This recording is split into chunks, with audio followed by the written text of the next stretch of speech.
Good morning to all of you. So today we will discuss successive transformation and radioactive equilibrium. ठीक है, आपको पता है कि जो हर एक आपका पेरेंट न्यूक्लियस होता है ये डिके करता है आपका डॉटर न्यूक्लियस में, डॉटर न्यूक्लियस डिके करता है फर्दर ग्रैंड डॉटर न्यूक्लियस में।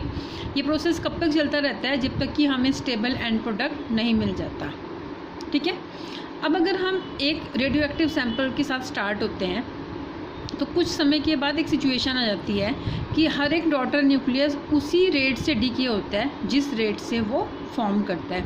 इसको हम बोलते हैं रेडियो एक्टिव इक्विलिब्रियम। ठीक है, कि जिस रेट से वो डीके हो रहा है उसी रेट से उसकी फॉर्मेशन हो रही है, तो वो एक इक्विलिब्रियम स्टेज आ जाती है। ठीक है, अब हम एज्यूम कर लेते हैं कि initially at t = 0 number of nuclei हैं n1 n2 n3 और उनके डीके कॉन्स्टेंट्स हैं λ1 λ2 λ3। ठीक है, अब आपको पता है सारे एलिमेंट्स कौन सा डीके लॉ फॉलो करते हैं? n = n0 e⁻⁻ λ × t।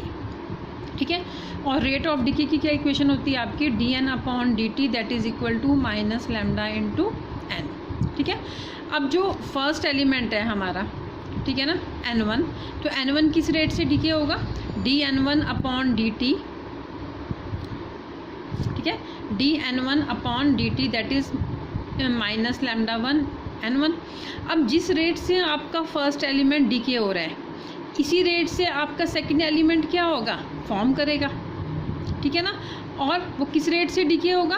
That will decay with the rate λ2 n2। ठीक है, तो जो नेट रेट होगा हमारा सेकंड एलिमेंट का वो क्या होगा? वो λ1 n1 से फॉर्मेशन हो रही है और डीके कितना हो रहा है? λ2 n2। तो इसके साथ क्या आ गया? Minus sign. तो dn2/dt कितना हो गया? λ1 n1 माइनस λ2 n2। ठीक है, अब आपका जो थर्ड एलिमेंट है ये इसकी फॉर्मेशन किससे होगी? जिससे सेकंड एलिमेंट डीके हुआ था λ2 n2, और ये डीके कितने रेट से होगा? λ3 n3। तो इसके साथ नेगेटिव साइन आ गया। अब अगर हम nth को देखते हैं dnn/dt, तो ये किसके बराबर होगा आपका? λn-1 n minus λn nn। इन्हीं को जनरलाइज कर दिया हमने। ठीक है, तो इसका मतलब क्या हुआ? इन सब से हमने क्या कंक्लूजन्स ड्रॉ किए कि जो पेरेंट न्यूक्लियस है it decay according to the equation dn/dt is minus λn। ठीक है, अब कि atoms of the second kind are formed at the rate, इस रेट से उनकी फॉर्मेशन होगी और डीके किससे होंगे? λ2 n2। ये प्रोसेस कब तक चलता रहेगा? जब तक कि हमें स्टेबल एंड प्रोडक्ट नहीं मिल जाता। ठीक है, अब हम रेडियो एक्टिव इक्विलिब्रियम किसको बोलते हैं? हम रेडियो एक्टिव इक्विलिब्रियम बोलते हैं कि अगर हम एक एलिमेंट के पेरेंट एलिमेंट के डीके से स्टार्ट हो जाते हैं तो कुछ समय के बाद एक इक्विलिब्रियम सिचुएशन आती है जिसमें each daughter nucleus it decays at the same rate with which it is form, कि रेट ऑफ डीके और रेट ऑफ फॉर्मेशन हमारी क्या हो जाती है? बराबर हो जाती है। तो उसको हम क्या बोलते हैं? Radio active equilibrium. ठीक है, तो अब हम एज्यूम कर लेते हैं कि जो सब्सटेंस ए है ये हमारा डीके हो रहा है बी में, बी से डी में डीके हो रहा है, और ये प्रोसेस कब तक चलता रहेगा? जब तक कि हमें एक स्टेबल एंड प्रोडक्ट नहीं मिल जाएगा। ठीक है, अब हमने देखो अभी देखा था कि rate of DK of n2 ये किसके बराबर आया था? λ1 n1 माइनस λ2 n2। ये अभी हमने कैलकुलेट किया था कि जो प्रीवियस का डीके, ठीक है ना, जो है वो इसकी क्या होगी? फॉर्मेशन, और ये डीके किससे होगा? λ2 n2। ठीक है, अब आपको n1 की वैल्यू पता है, n1 = n0 e⁻⁻ λ × t। तो यहाँ से dn2/dt क्या आएगा? यहाँ पर n1 की ये वाली वैल्यू सब्स्टिट्यूट कर दें आप, λ1 n0 e⁻⁻ λ1 × t minus λ2 n2। ठीक है, अब आपने ये वाली टर्म को लेफ्ट हैंड साइड लिख लो, dn2/dt plus λ2 n2 that is equal to λ1 n0 e⁻⁻ λ1 × t। ठीक है, अब दोनों साइड्स को multiplying both sides by e⁻⁻ × t, इससे आपने मल्टीप्लाई कर दिया। ठीक है, इसको स्टैंडर्ड फॉर्म देने के लिए ये आपने पूरी इक्वेशन को मल्टीप्लाई कर दिया। अब इन दोनों टर्म्स को हम कंबाइन करके लिख सकते हैं, इन दोनों टर्म्स को e⁻⁻ माइनस λ1 × t। ठीक है, अब ये जो लेफ्ट हैंड साइड वाली टर्म्स है ये किसका डेरिवेटिव है? n2 e raise to power lambda 2 into t. अगर आप इसको ध्यान से देखें तो ये आपका डेरिवेटिव है e रेज टू, अगर आप इसका डेरिवेटिव लें तो क्या आएगा, first function into derivative of second plus, ठीक है, second function into derivative of first, तो ये वाली टर्म आ जाएगी। ठीक है, अब अगर हम इस टर्म को इंटीग्रेट करते हैं तो लेफ्ट हैंड साइड आपको पता है इंटीग्रेशन और डेरिवेटिव क्या होते हैं, कैंसिल हो जाते हैं, तो ये हट जाएगा आपका। और राइट हैंड साइड लेंगे तो lambda 1 n not e raise to power lambda 2 minus lambda 1 into t upon lambda 2 minus lambda 1 plus constant of integration. ठीक है, अब हम कांस्टेंट ऑफ इंटीग्रेशन की वैल्यू निकालेंगे सी की। आपको पता है जब टी आपका ज़ीरो है तो आपका n2 भी क्या है, ज़ीरो है।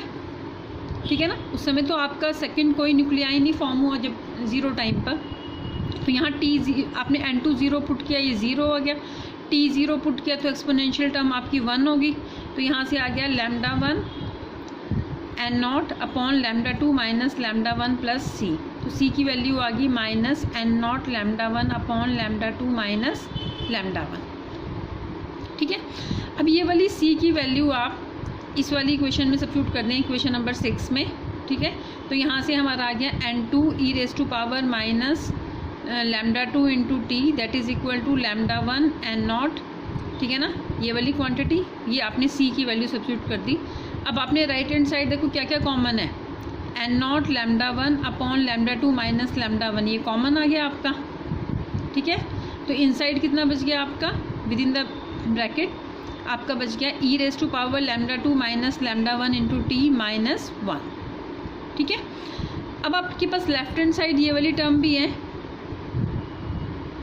ठीक है, इस टर्म को आप नीचे ले आए डिनोमिनेटर में, तो यहाँ से आ गया n2 is equal to n not lambda 1 upon lambda 2 minus lambda 1, और इस वाली टर्म के नीचे क्या आ गया, e raise to power lambda 2 into t. ठीक है, अब हम इनको सेपरेट करके लिख लेते हैं, n not lambda 1 upon lambda 2 minus lambda 1। जब आप इसको इससे डिवाइड करेंगे तो ये आ जाएगा e raise to power minus lambda 1 into t minus e raise to power minus lambda 2 into t. ठीक है, अब हम एक टर्म डिफाइन करेंगे, सेकुलर और परमानेंट इक्विलिब्रियम।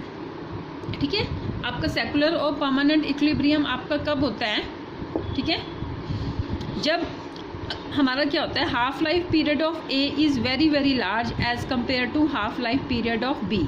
ठीक है, अब हाफ लाइफ पीरियड और डीके कांस्टेंट क्या होते हैं, अपोजिट।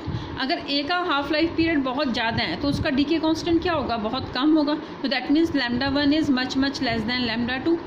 ठीक है, और you can say lambda 1 is approximately equal to 0 और लैम्डा 2 माइनस लैम्डा 1, इसको निगलेक्ट कर देंगे तो it is approximately equal to lambda 2। ठीक है, तो अगर ये वाली वैल्यू हम इसमें सब्स्टिट्यूट करते हैं इस वाले एक्सप्रेशन में, तो आप देखो n2 की वैल्यू कितनी आ जाएगी, n2 is equal to lambda 1 upon ये वाली टर्म लैम्डा 2 के बराबर हो जाएगी।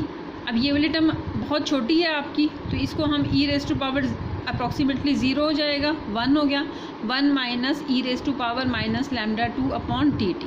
ठीक है, अब ये वाली टर्म भी हमारी 1 से क्या बहुत छोटी है, तो इस टर्म को भी हम क्या कर देंगे, निगलेक्ट कर देंगे।